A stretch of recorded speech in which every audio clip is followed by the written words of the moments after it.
Happy New Year! Is it though? So, New Year's. It's got to be the holiday that now I've kind of awoken to all the shit and the deception and the lies and the fact that we just all live fake and somehow don't question it. New Year has truly been the holiday that I've dwelled on the most. Of course, recently we've had Christmas. But New Year has become the one I really don't understand. Because Happy New Year, but is it? Is it really? Is it Happy New Year? We're just bringing all the same shit from last year? All the same wars? All the same dystopian, cyberpunk hellhole things that governments want to bring in? And they're probably going to double down on it next year from the look of things. Is it really a Happy New Year with all of this in mind? I don't quite think it is. At least I don't view it that way. Because how can you have a Happy New Year when everything that you do is getting tracked by some government that wants to digitally and physically enslave you to the system so you can't escape, and all they're doing now is doubling down on the decision and making it thus even harder to escape? How can you have a Happy New Year when you're under the threat of conscription to go and fight a war for someone who you frankly despise in a country you've got nothing to do with that would probably despise you anyway? Well, I say that because there are countries that they put above us that probably despise us anyway, but I suppose that would be in the Americans with Israel, but I'm more talking about my perspective from being in the UK with Ukraine. How they want to conscript us to all go and fight Russia for the glory of absolutely fucking nothing other than the WEF. And frankly, let's be honest, Russia, they're in on it as well. I don't think there can be a world leader that isn't in on it at this point. They're all part of one big club that we're not.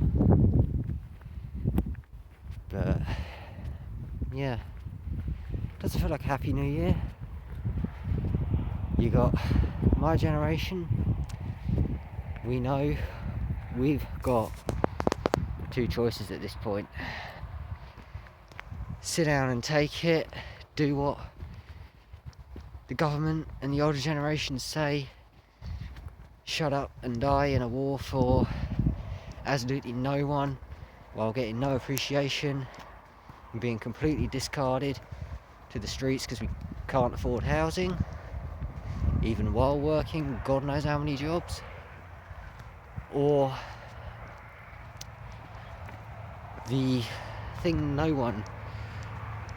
everyone knows deep down has to be done, but no one can stand to talk about it. And that is a complete rewrite of absolutely everything.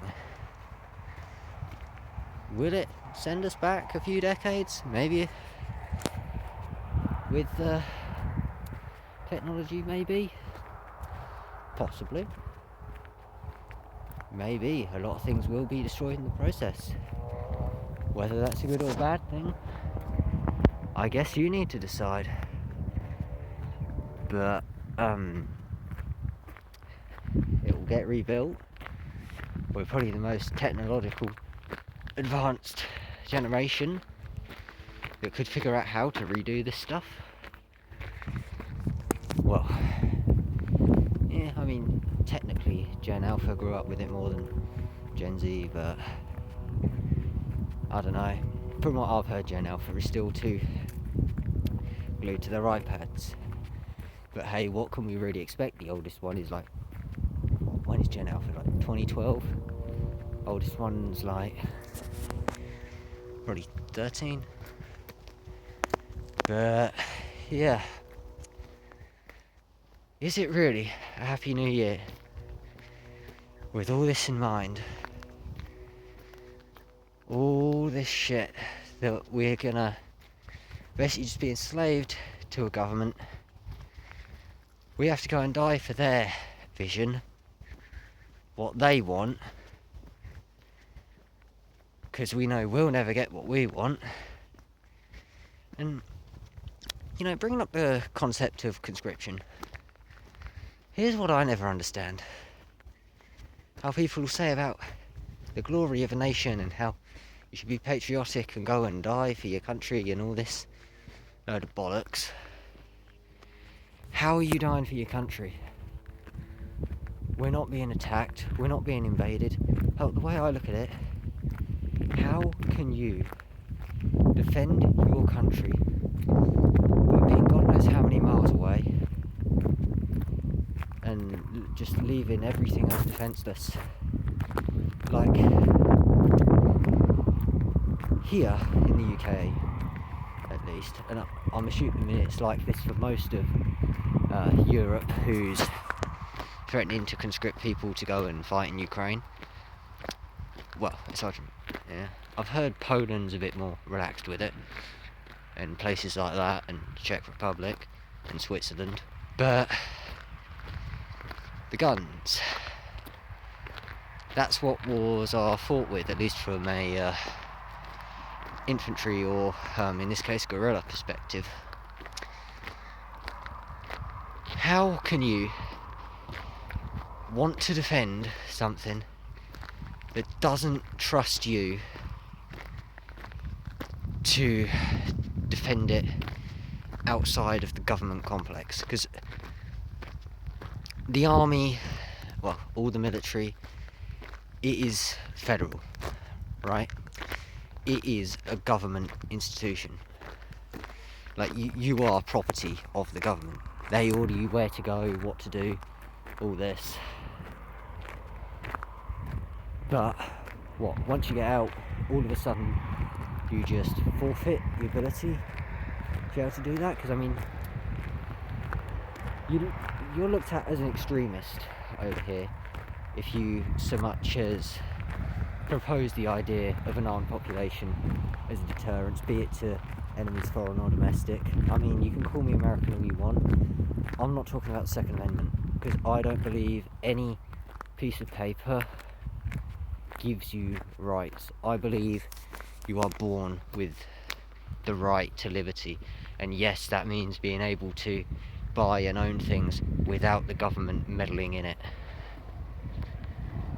Because I mean, I don't know if I'd describe myself as an anarchist. I don't really like labels, but I guess the idea of anarchy is there is no government telling you what to do. So I guess in that sense, yes, I am. I've heard there are other kind of subcategories of it, and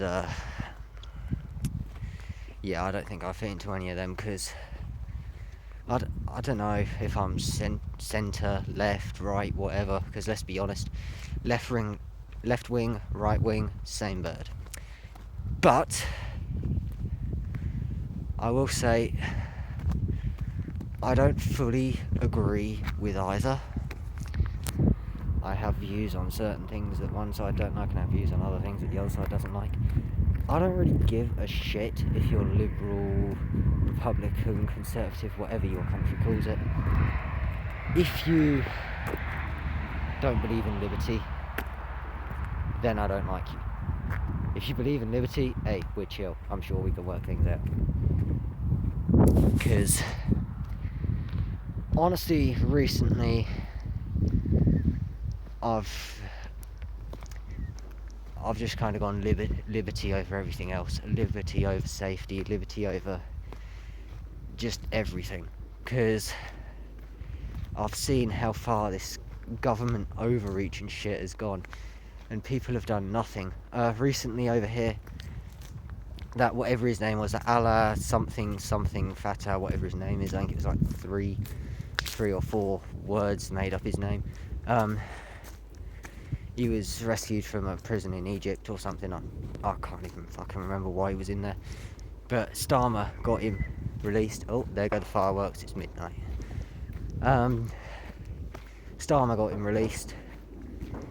He had a load of tweets from ages ago, and apparently I heard somewhere Starmer was his lawyer. I can't confirm that. Maybe that's true, I don't know.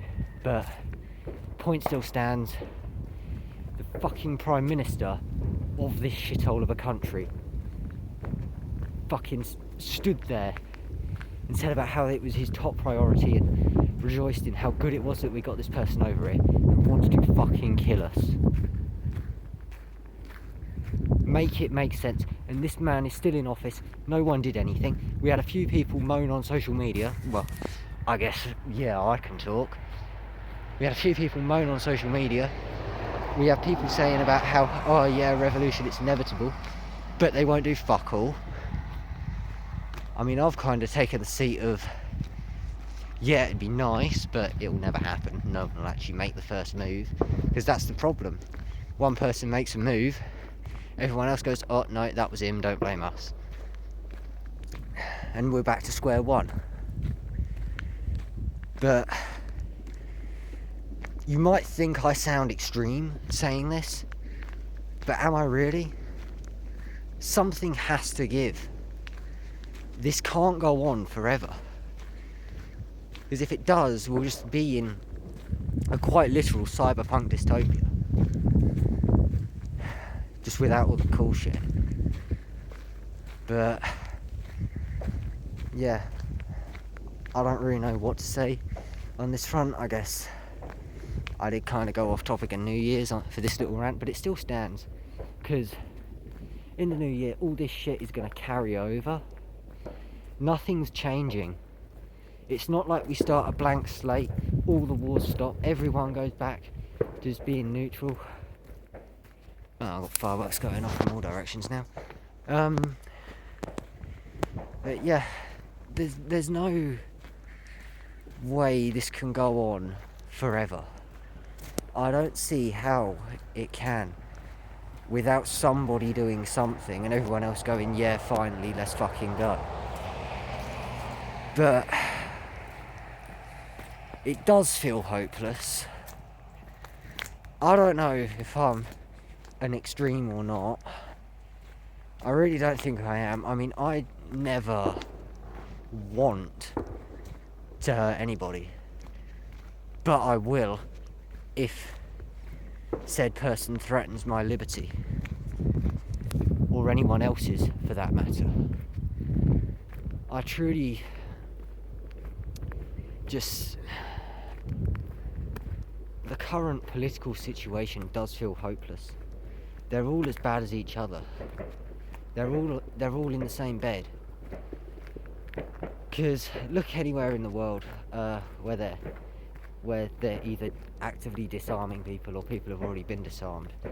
Is there anyone saying that we're going to repeal these bans or these laws or whatever you want to call it?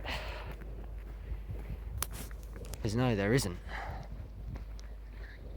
And on the front of guns, people always say, like, oh, so you want to be like America and have mass shootings?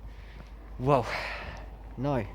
I truly believe that guns and mass shootings don't go hand in hand. Because over here, we still have mass stabbings. We pass all these knife laws that make it so hard to get kitchen utensils. And people still get stabbed. Or they get hit over the head with a hammer, or a bat, or a crowbar, or whatever else. But I don't believe in licensing and things like that, and purchase tracking, because it does lead to confiscation. Sorry, voice slipped there. Yeah. I mean, if you understand this, you understand this. If you don't, I guess you don't. But you can't have it both ways. You can't have liberty and also have the government controlling things. You can either have peaceful slavery, which we don't even get that, the peaceful part that is, or dangerous liberty. I can't remember which one it was. I believe it was one of the founding fathers of the US at one point said, I would rather have dangerous freedom over peaceful slavery. And that's kind of how I feel about the current political climate.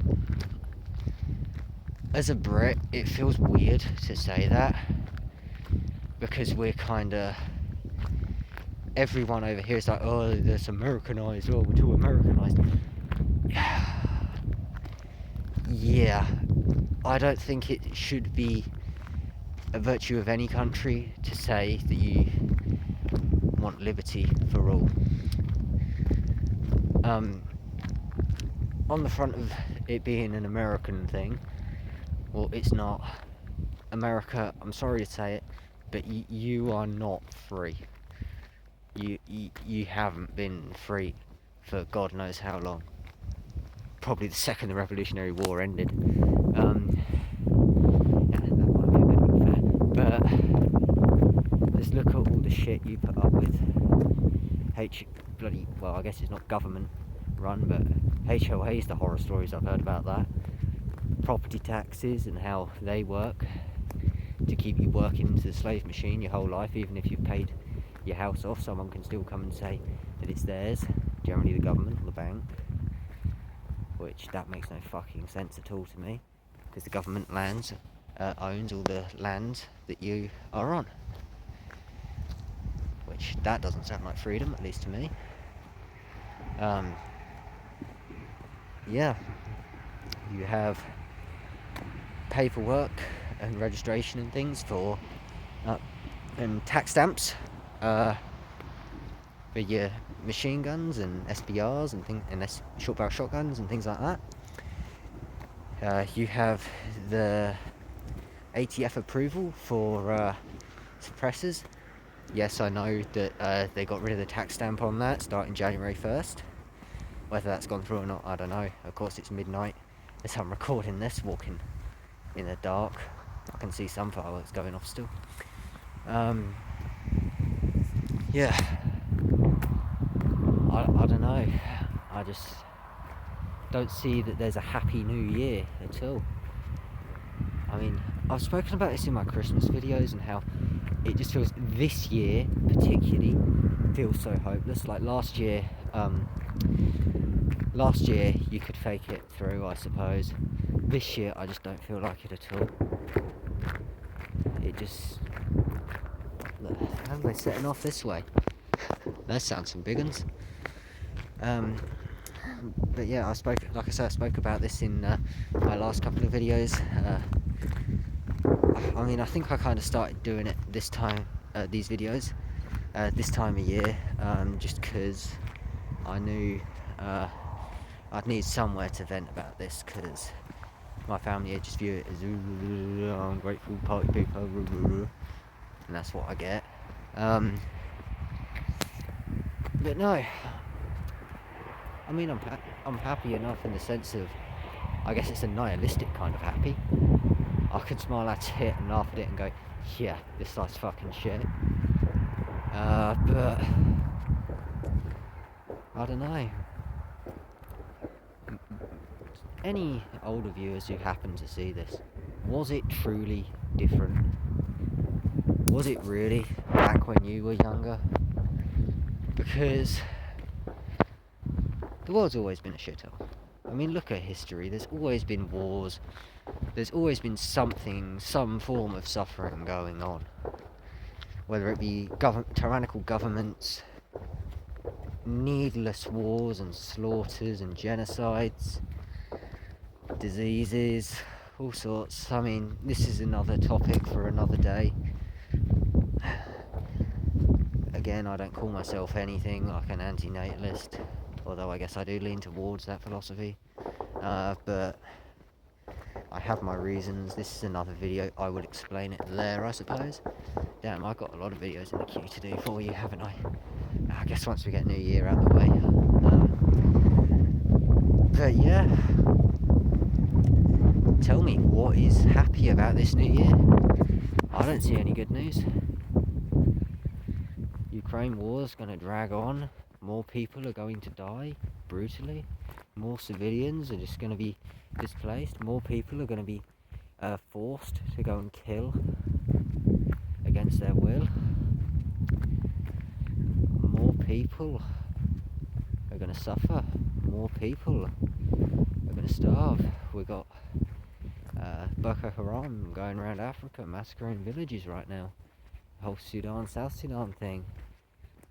We've got to see what comes of this whole China business yet with Taiwan. But yeah, see you in the next one.